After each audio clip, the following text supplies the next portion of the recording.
number of times over the years. The story about Kathy Shelton is particularly heartbreaking and egregious. And, you know, I just went over how the media has been colluding this entire campaign with the Clintons, which is why they've never asked any of the tough questions throughout the campaign for a lot of different reasons, as we pointed out here.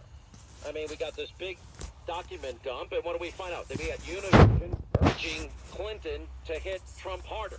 You've got CNN, you know, literally colluding, giving out questions ahead of time to the Clinton campaign. You got John Harwood advising the campaign, and yet he's a moderator.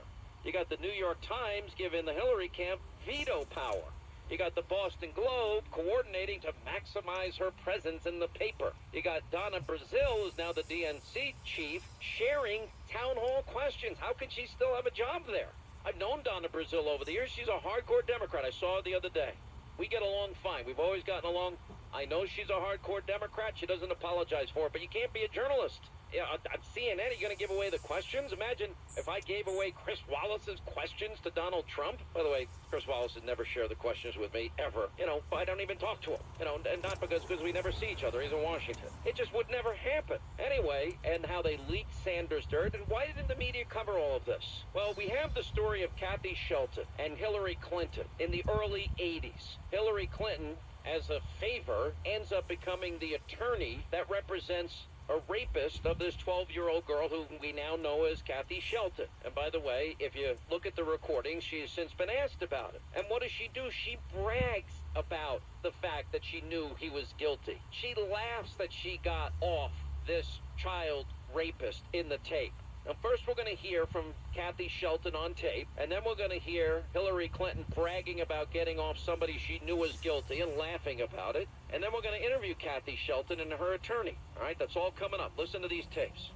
And after laughing on that tape and stuff, she's pretty well stuck in knowing that she lied, knowing that it happened to me. It's horrible, you know, because she's supposed to be for women and children, and here she is saying, well, I know they did it, but I defended them anyway. And I think she got them both off on the technicality of losing something, and she lost it on purpose. It wasn't lost.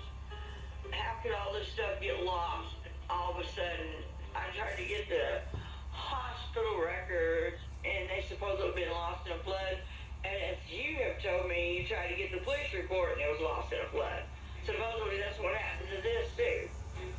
I don't think she's for women for girls. I think she's lying. I think she's doing anything she can to get in the campaign and win. But if she was, she wouldn't have done that to me at 12 years old. It's put a lot of anger back in me. And every time I see her on TV, I just want to reach in there and grab her, but can't do that. I couldn't do that if I was a person, you know, to keep out of trouble. But I just...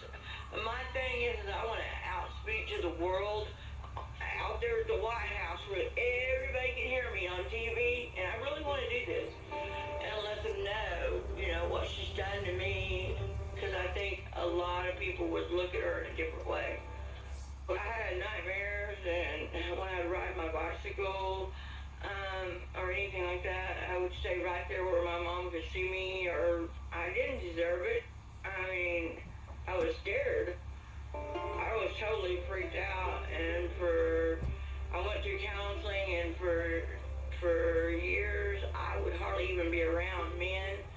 If they tried to touch me or anything, I would just walk away.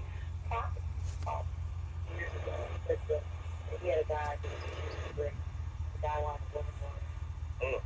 He was his favorite